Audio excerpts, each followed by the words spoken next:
Jai Srila Prabhupada. Vansha kalpa tarubhyascha kripa sindhu bhayavacha patitanam pavanebhyo vaishnavebhyo namo namaha. Jai Srila Prabhupada. So today we're continuing on with Jamunas.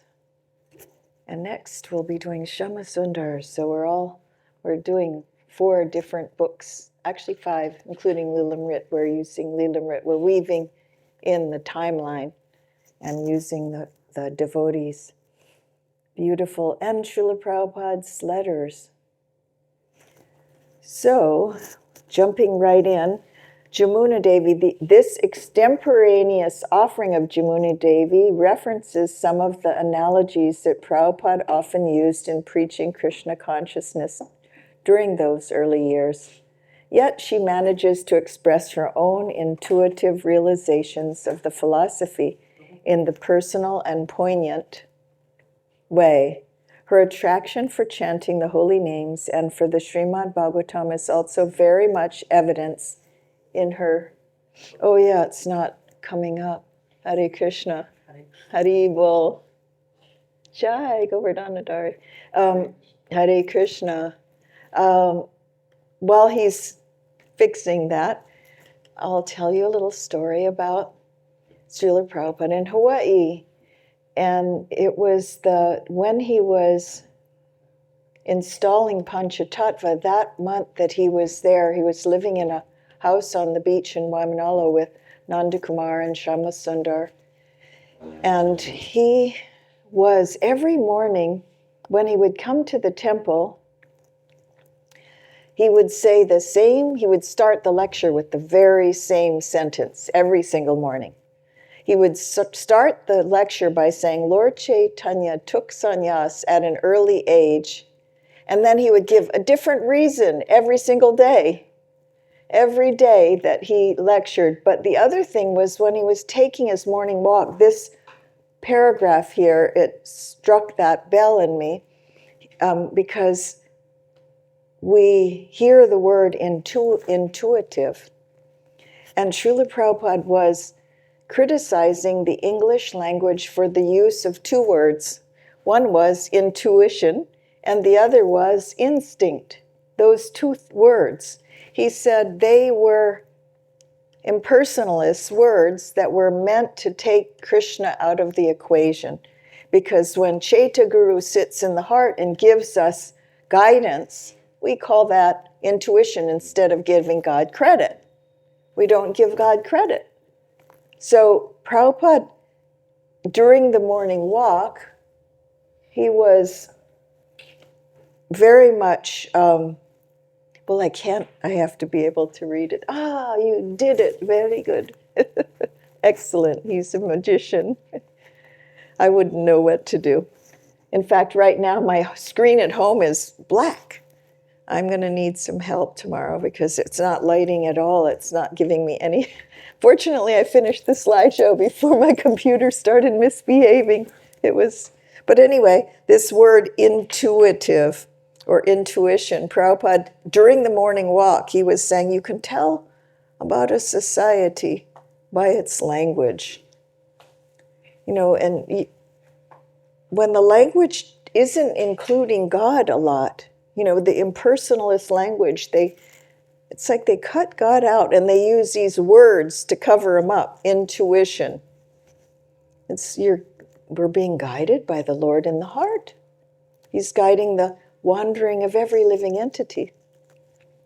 So sometimes even a devotee, they feel a little embarrassed because you get an idea. This morning I got an idea how to fix my internet. I didn't know how to do it, but I knew what was wrong with it. By Krishna. He told me while I was chanting japa. But you feel a little embarrassed to say, Krishna told me how to fix the internet, but I told Shyam Kishore, this is a problem. They were syncing it to my phone number, not the fiber optic number of the unit. Really, when you chant japa, it is amazing how everything comes clear. It's the clearing stage. All the nonsense comes up and all the problems get solved. And then you get to Krishna said sage, And the first part of the rounds are like that. You get like all the things that might need solving get solved in your japa by Jeta Guru. So that word intuition there, it's express her own intuitive realizations of the philosophy in her personal and poignant way. Her attraction for chanting the holy names and for the Srimad Bhagavatam is also very much evidenced in her offering. In a prayer remembering these days later, she reflected. Yamuna said, I remember the first time I was present when you requested your disciples to speak something of the philosophy of Krishna consciousness on the occasion of Janmashtami. In Montreal in 1968, I was 26 years old. 26 years old, and I had only been your initiated disciple for 16 months. Yet even in that short period of time, I glimpsed something of your greatness, and what a phenomenal gift you were giving us. I remember feeling numb and completely inadequate. Can you imagine? You're speaking in front of your spiritual master. He's asking you to speak. I remember when I was cooking for him, and I would come in with the plate, and I would put it down on his chokey, and I would shake because I was so shy and so in awe of Srila Prabhupada. So now you have to speak. I was only just putting the prasad on his chokey. That's all I was doing. But I never had to speak in front of Srila Prabhupada. So I can only imagine how that must have felt, being and also being a devotee for 16 months. Yet even in that short period of time, I glimpsed something of your greatness, and what a phenomenal gift you were giving us. I remember feeling numb and completely inadequate in attempting to speak. How could I express myself properly in front of you? You played so many roles in my life: guru, guide, hero, well-wisher, best friend, sometimes father, sometimes son, and deepest object of love. When out of your presence I spoke frequently and with some ease, but in front of you, in your presence, I felt all tongue-tied. Taking the ultimate blessing to London, Prabhupada's lotus feet. For me, the pinnacle of our Montreal time with Srila Prabhupada occurred during what was perhaps our last darshan with him before leaving for London. He was sending us out to fulfill his spiritual master's dream of establishing the Sankirtan movement in the great international metropolis of London. He was so openly enthusiastic about establishing a temple there that all of us became filled to overflowing by Srila Prabhupada's enthusiasm. So one evening, the 6 of us and baby Saraswati went to his room. He was in a jolly mood. Now, this hasn't been covered in the other 2 books that we've read. This has not been covered, so new information here. This is important. He asked for baby Saraswati, and he played with her, saying, if my godbrothers saw this, they might criticize me. Then he explained how much our going to London to start a temple there meant to him. He spoke about the grand send-off that his own guru had given his disciples on their departure. He was filling us with inspiration and determination and hope so that we could start this temple. We really didn't have a clue what it would entail. Then Malati asked, Jai Malati, if we could touch his lotus feet. Wow. That is, that is really special. She said, Srila Prabhupada, I don't think we can go to London unless we have the shelter of your lotus feet. Padasevana Haribol. How each one of us did this was different. Some touched with their head, some with their hands, but I kissed the bottom of his feet. I didn't know any better. So childlike and innocent, just see, this isn't the traditional way, but Yamuna got that blessing. She kissed the bottom. Srila Prabhupada had the softest feet I'd ever seen in my entire life. Pink. His feet were very, very, the color was beautiful. They were soft and pink like the pictures of the Vrindavan sky. I felt I had never experienced a touch so profound. It was such a joyous occasion. Within 24 hours, we were at the New York temple preparing to fly to Amsterdam. I wonder how many devotees really got to touch his feet. That would be a nice, something nice to find out who all got to touch Srila. I can't claim that I got to touch Srila Prabhupada's feet, so I would have to touch their hands to be able to get that, second-hand mercy. The vibration conception defined. An initiation was held one day in Montreal for a young girl, Rukmini. During the ceremony, Prabhupada asked Yamuna to chant Hare Krishna, and then he proceeded to chant the prayers to the 6 Goswamis by himself. As he continued gently playing the kartals, he began to speak.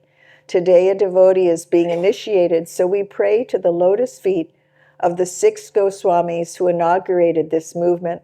And under the instruction of Lord Sri Chaitanya, who are they? Sri Rupa, Sanatan, Raghunath, Sri Jiva, Gopal.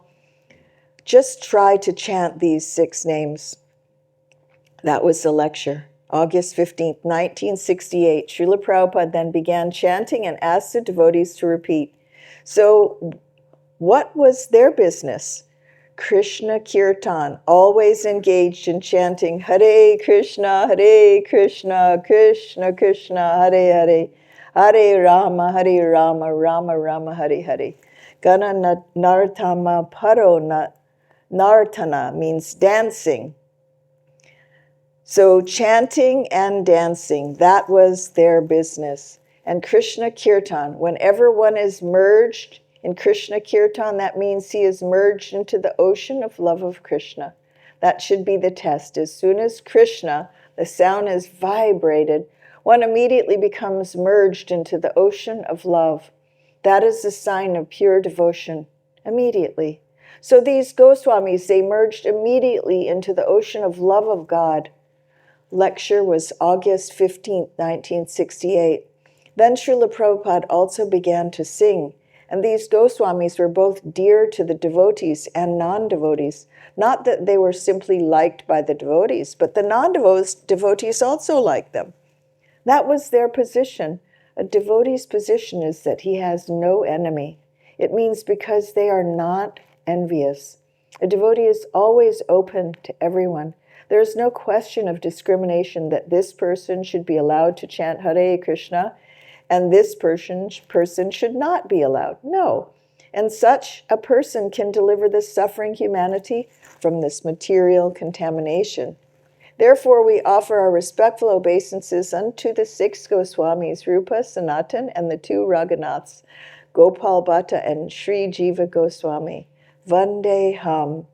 During the lecture spoken August 15, 1968, Srila Prabhupada, devotees then repeated this prayer several times with Srila Prabhupada.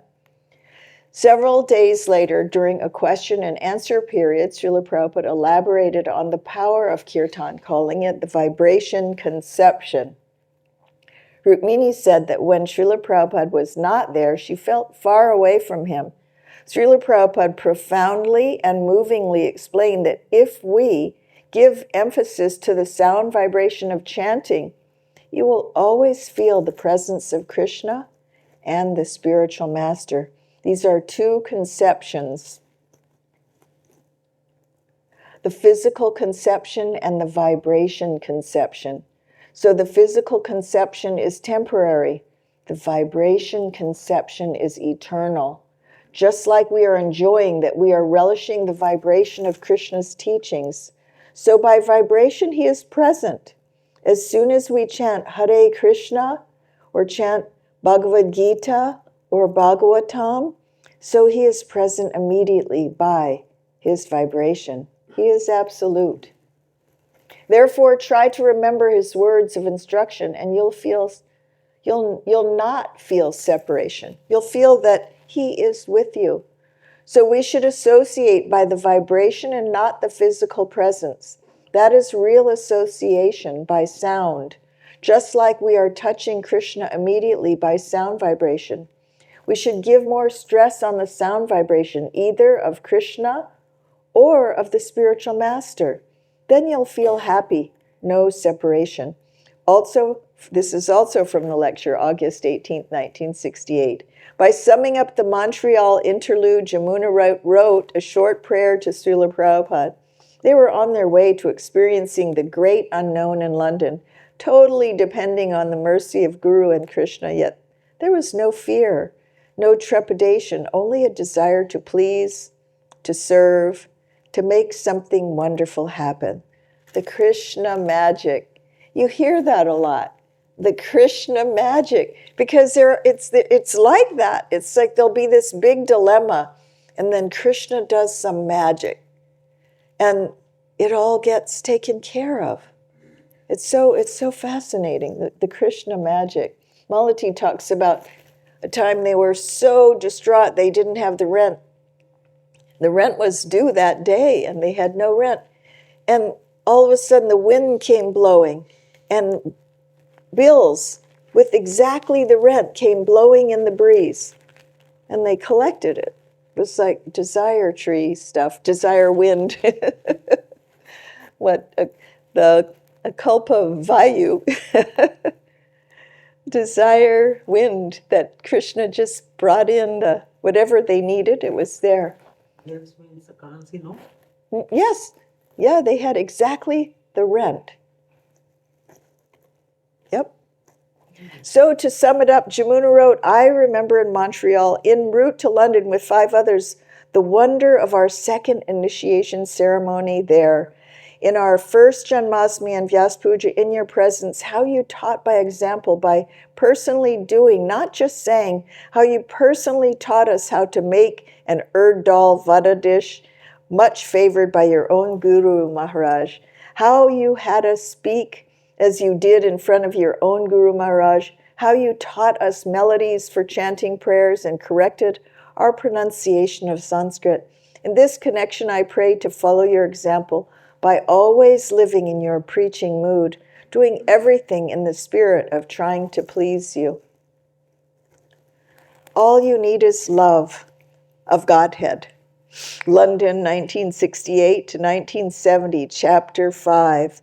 Because the early London period of ISKCON resulted in an explosive growth in Srila Prabhupada's Sankirtan movement, many devotees had comprehensively written and spoken about these pivotal events. In fact, I wanted to get this book. This is one book I don't have.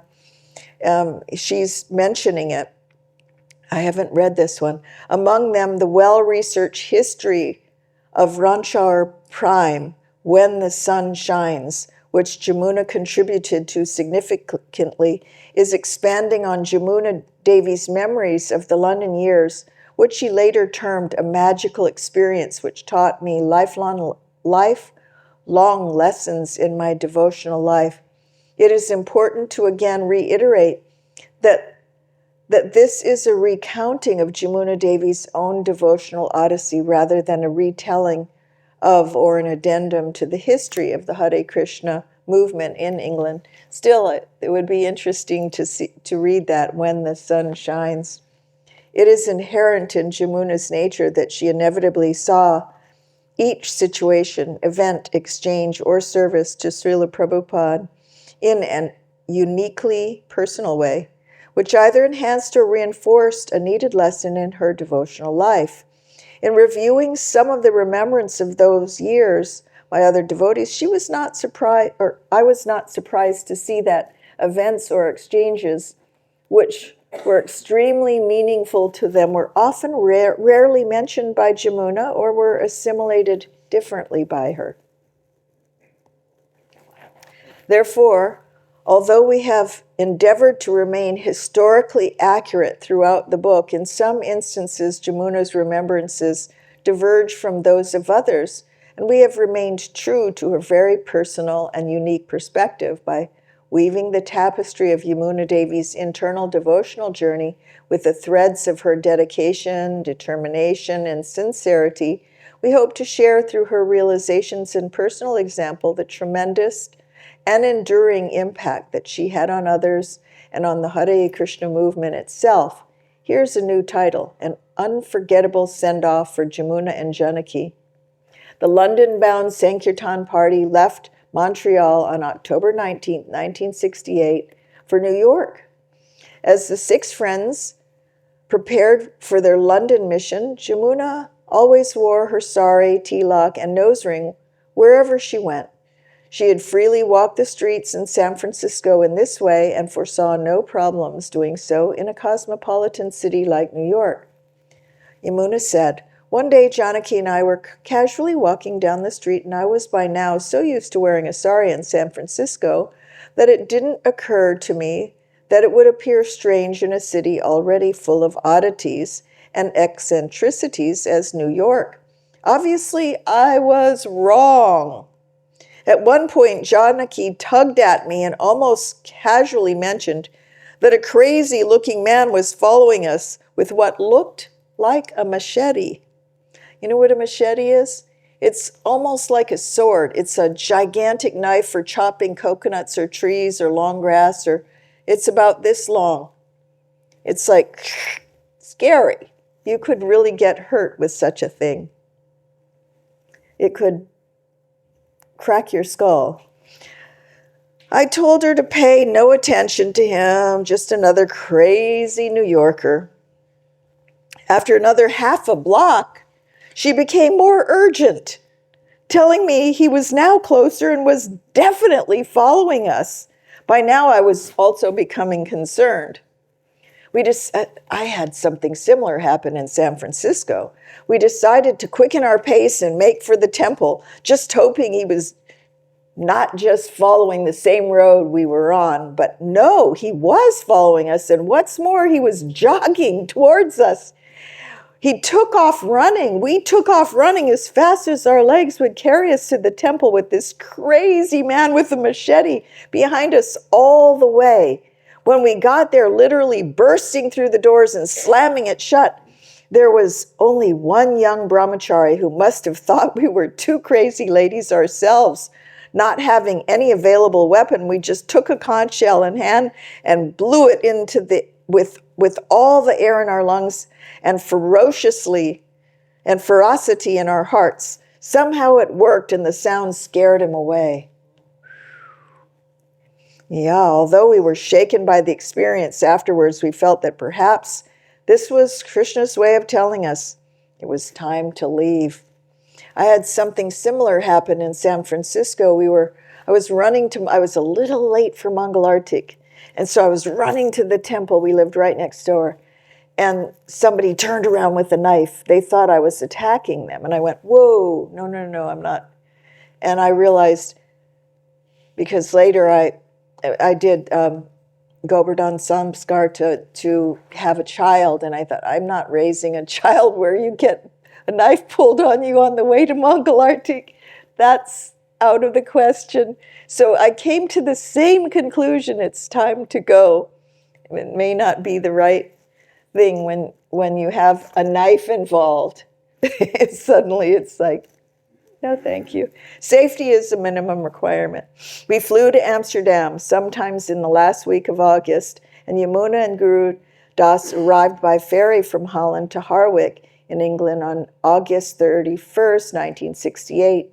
Malati and Shamasundar had previously crossed by ferry, sending money back to Guru Das and Yamuna in Holland so they could show enough money to the customs and immigration office officials to convince them that they did not intend to work in England.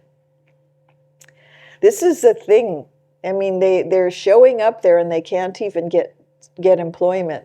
So it's a challenge. And they didn't have much money either, so it's a challenge. They're great heroes to take such risks.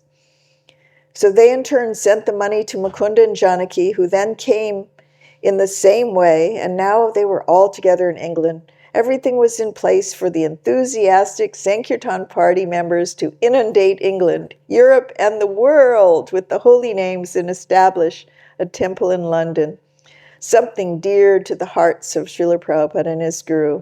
Srila Bhaktisiddhanta Saraswati Thakur, Yamuna said in Amsterdam, we all stayed together. We had less than 2,000 amongst us, so we went by ferry one couple at a time. Shamasundar and Malati were the first to access on the hovercraft. The first thing they did with a small amount of money was to buy a red pickup truck. Then they telegrammed the money back to Gurudas and me, and we went across. Then we sent the remaining money, and Janaki and Mukunda came. By that time, Shamasundar had already secured a job as a carpenter in Herne Hill, where we stayed in an attic while he fixed the flat beneath. We advertised kirtan programs 2 weeks at night in our flat. We also went to macrobiotic restaurant to have kirtan, and we held kirtan outside in subway stations. We approached the Hindu center and other Hindu gathering places, and some Hindus started coming, and young Westerners as well.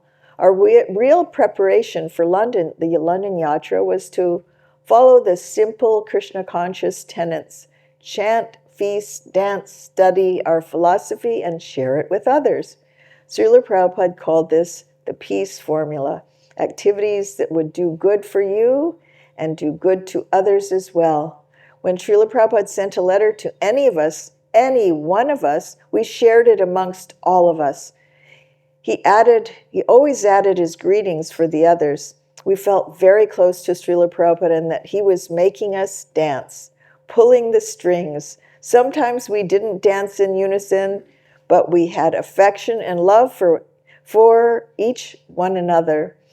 And we felt protected by Srila Prabhupada from the front, from the back, and on the sides. For a year we were tested and struggled, and collectively we had firm faith that if we simply tried to repeat what we had heard from him, we could convince others to take to Krishna consciousness.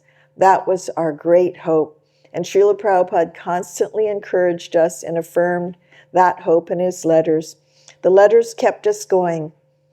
They motivated us when we felt we were discouraged, and they assured us of his love and faith in us. I was in due receipt of your letter, dated September 3rd, 1968, and now I have received a letter from Mukunda, and I am pleased to learn that you are now together, all 6, so please try to start the temple as soon as possible and call me for your service. Offer my blessings to you, Moon, as well as Malati and her husband and the little child. I have sent one newspaper cutting to Shamasundar. That is a very nice article. If you get it photocopied, you could use it for propaganda work. Hope this finds you in good health. A letter to Guru Das, September 14th, 1968. Something in there struck me. What was it?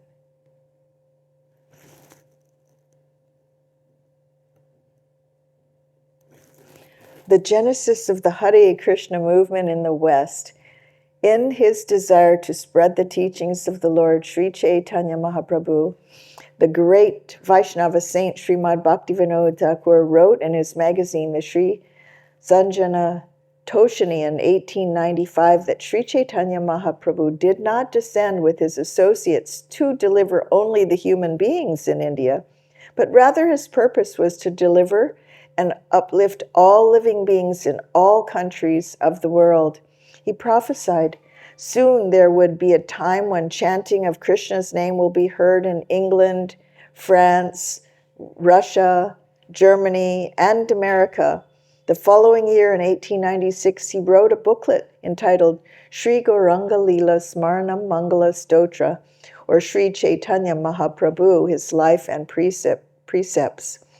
Appended to the booklet was an essay on the Srimad Bhagavatam entitled The Bhagavat, its philosophy, ethics, and theology, a beautiful exposition he had previously written in 1869. The booklet was sent to the library of McGill College in Canada and the library of the Royal Aesthetic Society of London and a few other highly respectable institutions. Following the remarks The following remarks appeared in the Journal of the Royal Asiatic Society of London under the title of the well-known Vaishnava Sri Kedarnath Bhaktivinoda M.R.A.S. It has published a poem in Sanskrit on the life and teachings of Chaitanya. It is accompanied with a commentary also in Sanskrit in which the subject further elucidated is preceded by an introduction of 63 pages in English. Uh-oh.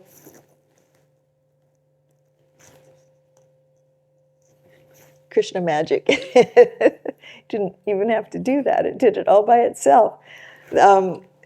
63 pages in English in which the doctrines taught by Chaitanya are set out in somewhat full detail.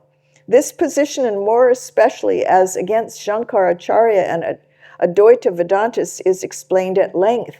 The little volume will aid our knowledge of this remarkable reformer, and we express our thanks to Bhaktivinoda for giving it to us in English and Sanskrit rather than in Bengali, in which language we must necessarily have remained a closed book to European students of the religious life in India.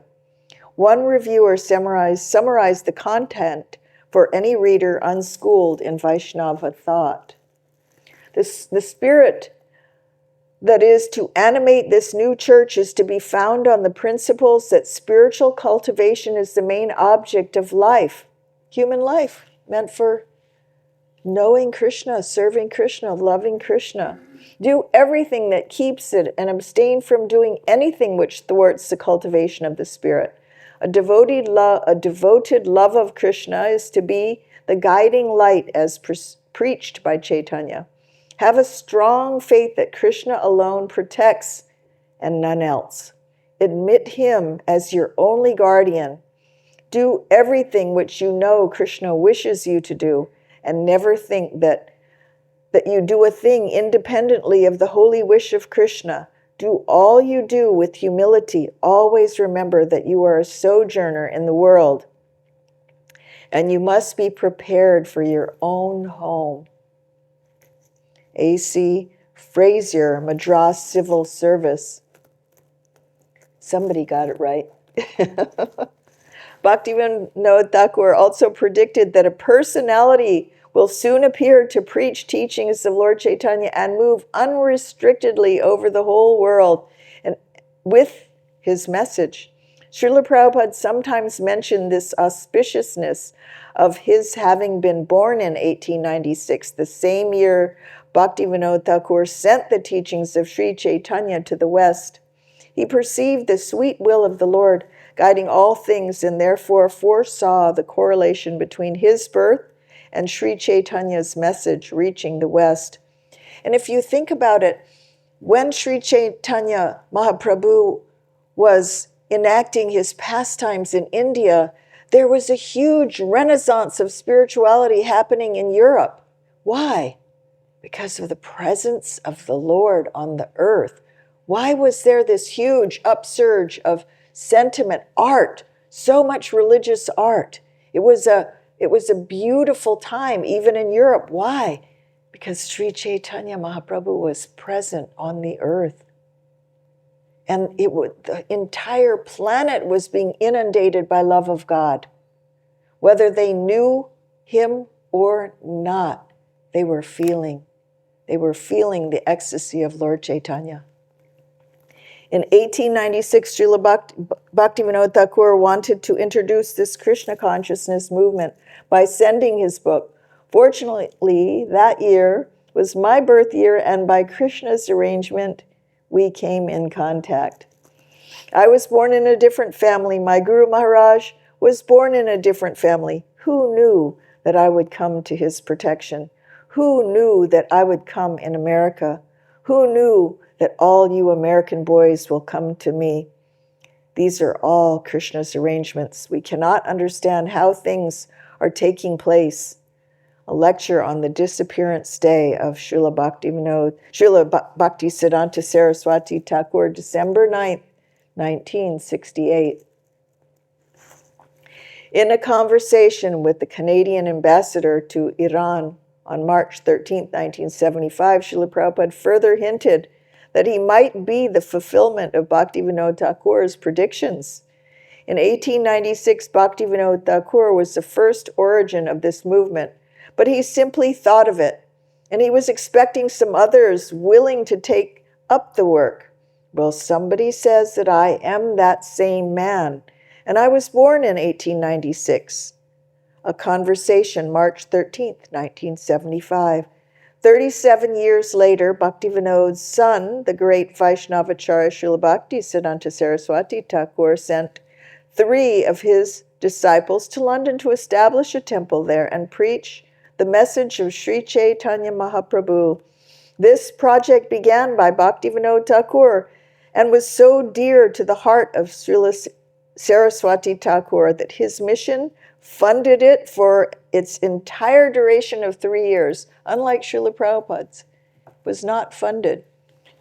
$7 in a case of books, it was not funded. Although we read earlier how he was trying to arrange for money to be sent because someone was going to donate $200,000 for a temple, but he couldn't get that money out of India. India had very strict laws about sending its Lakshmi out. So Srila Prabhupada, he was thwarted. He had to establish himself locally without any assistance. And so that's huge what he did. In the history of any saint on the face of the earth, no one went out of their comfort zone but Prabhupada.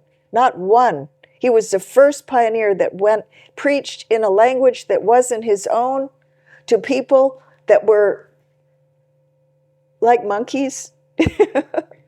I was one of them. I can say it because you couldn't say that about yourself, you can't say it about others, but Srila Prabhupada... Dancing white elephants. Yeah, dancing white. It's like if you look at Buddha, you look at Allah, you look at Christ, they preached amongst their own people, in their own mother tongue. They didn't preach in a different language. They didn't travel at a great distance, at great risk. And even Sri Chaitanya all over India, he walked all over India. So during that time, he wrote consistently to them, encouraging and reinforcing the importance of developing a preaching platform in the West. So Srila Prabhupada understood how dear it was to his own spiritual master. He funded it for 3 years. In an eloquent, moving speech preceding their departure, he said, quote, "The happy day has come." This is Srila Bhaktisiddhanta Saraswati Thakur speaking. "The happy day has come when we are destined to spread the message of our great master Sri Chaitanya Mahaprabhu to the distant corners of the earth. The spiritual service to which we are dedicated has now passed the bud stage and has blown fully into a flower whose aroma we have to carry across the seas with that willingness which has characterized Sri Hanuman, which, when he leapt over the wide ocean with the message of Sri Ram. This extension of Sri Chaitanya Mahaprabhu's spiritual gift to the foreign countries is our humble offering to his feet. The words of instruction of Sri Chaitanya Mahaprabhu are verily his beautiful body. The preachers of his words through the ages are his secondary limbs. The teachings of Sri Gaur Sundar is his potent weapon, and the grace of Sri Hari himself established in the world of Sri Chaitanya as his eternal associate.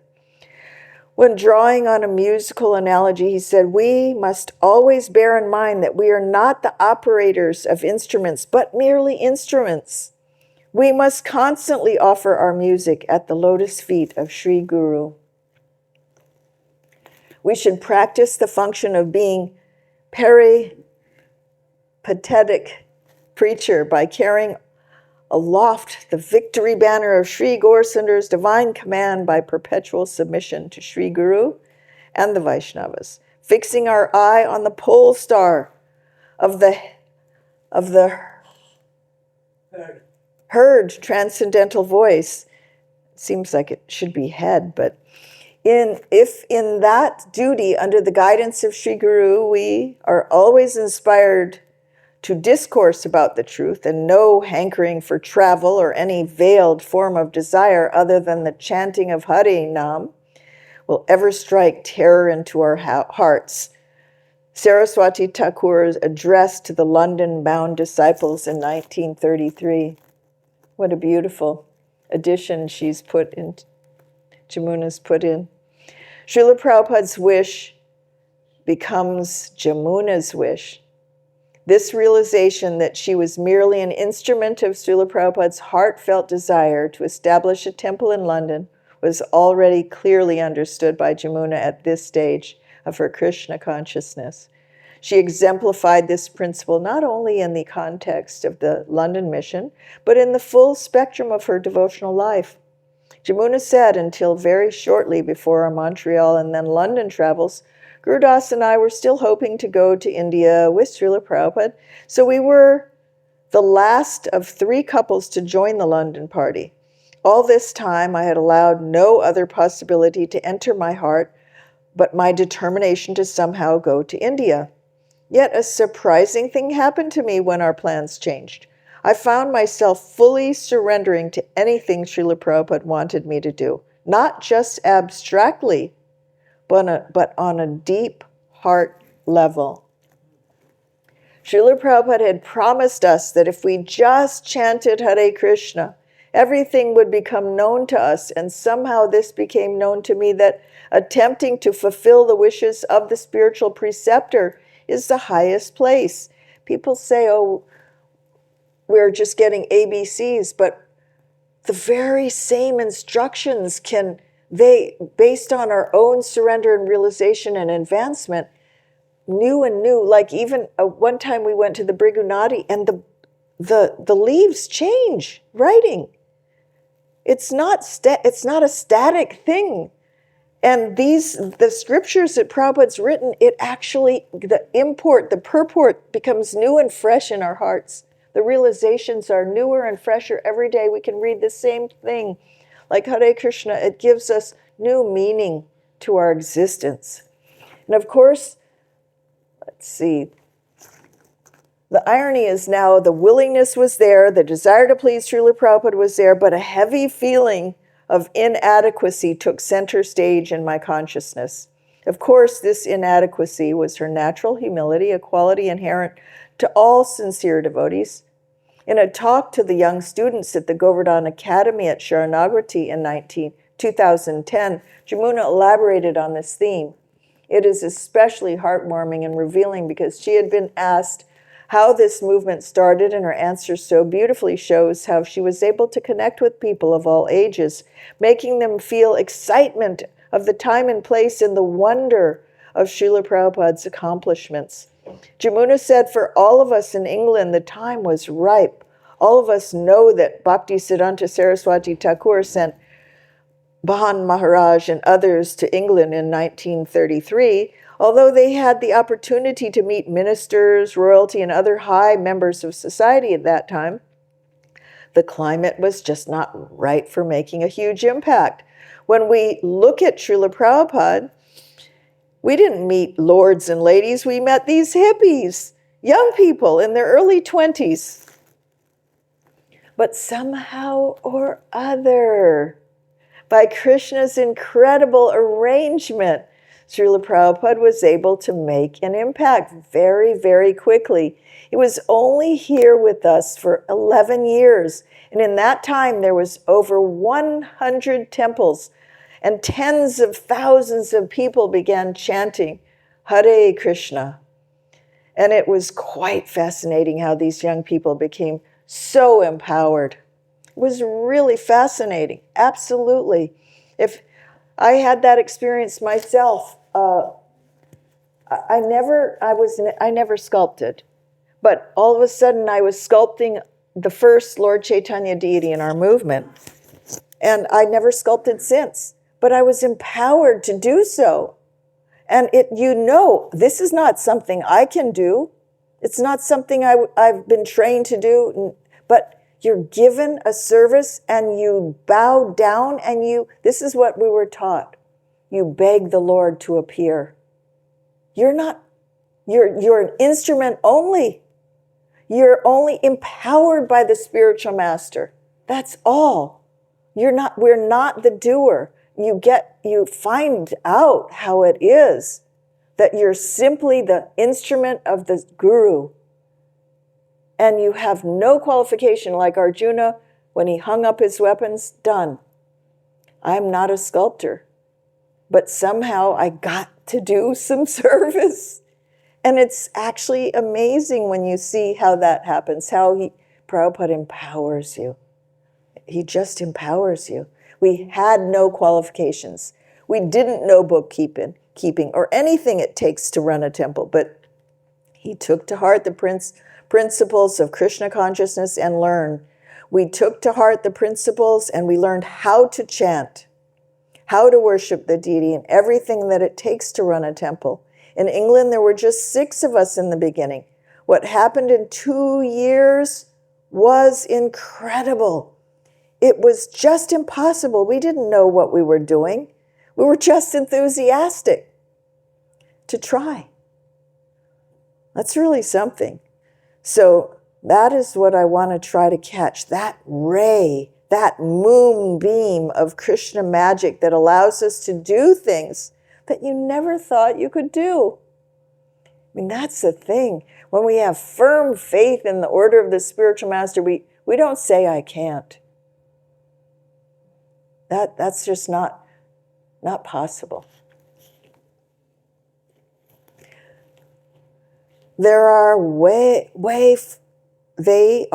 far away from your comfort zone, but just because you love your Guru Maharaj, he said to do it, and with the blessings, a lame man can walk over mountains, a dumb man can speak, and a blind man can see.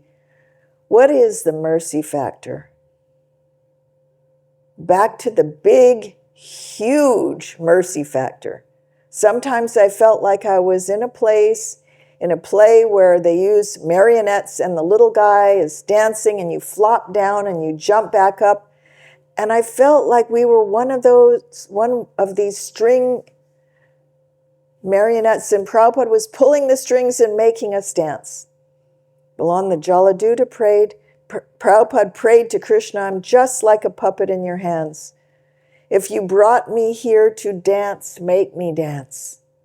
Make me dance. Make me dance as you like. And that is actually what I felt in my whole Krishna conscious life, that Prabhupada was allowing us to dance, the dance of Krishna consciousness. And that is the parampara system.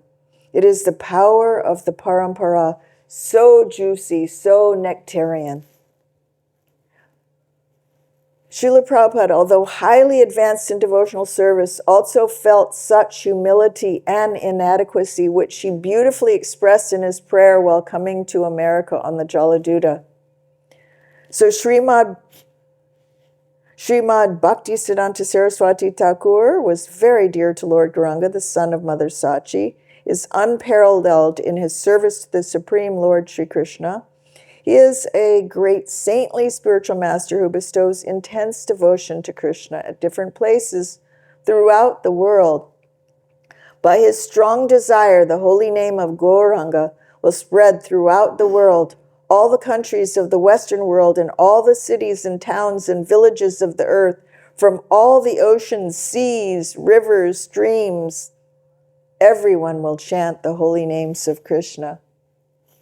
As the vast mercy of Sri Chaitanya conquers all directions, a flood of transcendental ecstasy will certainly cover the land. When all the sinful, miserable living entities become happy, the Vaishnava desire is then fulfilled. Although my Guru Maharaj ordered me to do it, I am not worthy or fit to do it. I am very fallen and insignificant. Therefore, O Lord, I am begging you for your mercy, so that I may become worthy for you. You are the wisest, most experienced of all. If you bestow your power by serving the Guru Maharaj or attain the absolute truth, one's life becomes successful. If that service is obtained, then one becomes happy and gets your association due to good fortune. Bhagavan Krishna Pada Padmi, Pratana, September 13th, 1965. Offering our music at the lotus feet of Sri Guru.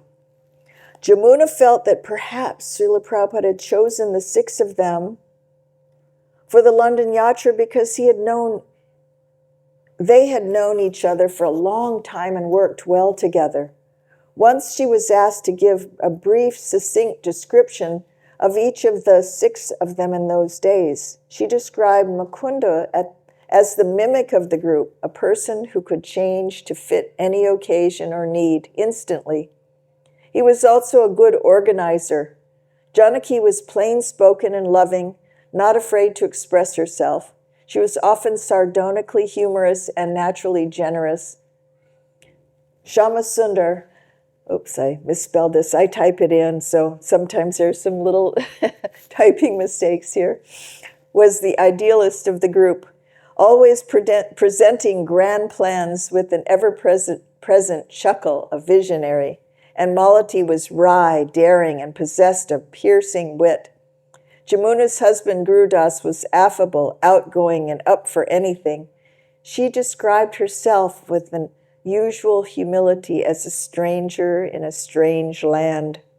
And yet somehow they all coalesced in their desire to please Srila Prabhupada and were determined and united in their efforts. By October, the 6 devotees were chanting at various venues, including the Hindu Center and a hub of the alternative London scene known as the Arts Lab.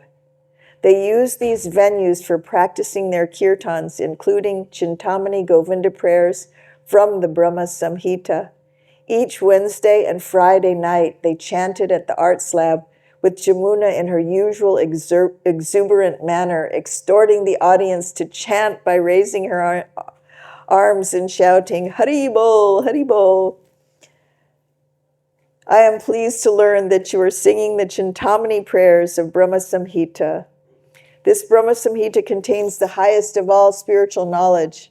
In lecturing too, if we sing a verse from the Brahma Samhita and then gradually explain the meaning, it will be very much appreciated. Just as Krishna is the all-attractive personality so similar, these Krishna Katha of the Brahma Samhita are all attractive and will gain favorable attention from the listeners.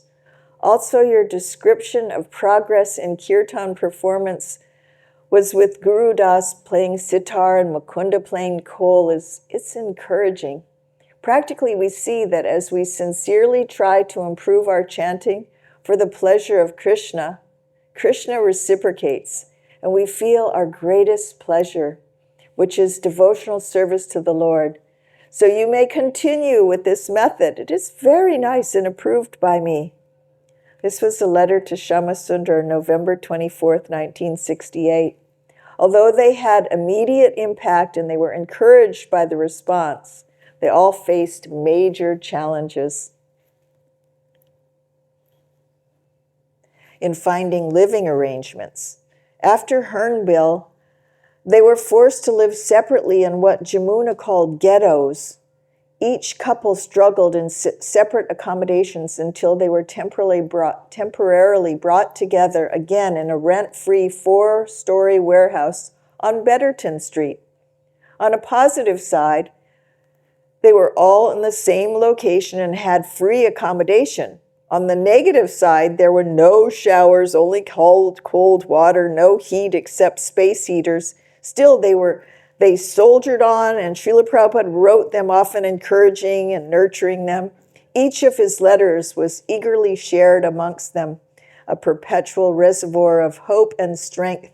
For them all, Janaki was feeling especially lonely and disaffected. She wrote of this to Srila Prabhupada, and typically he encouraged each of them in his reply But it's time, so I'm going to say Hare Krishna, Krishna Krishna, Hare Hare, Hare Ram, Ram Ram, Hare Hare. Hare Krishna, Krishna Krishna, Hare Hare, Hare Rama, Rama Rama, Hare Hare.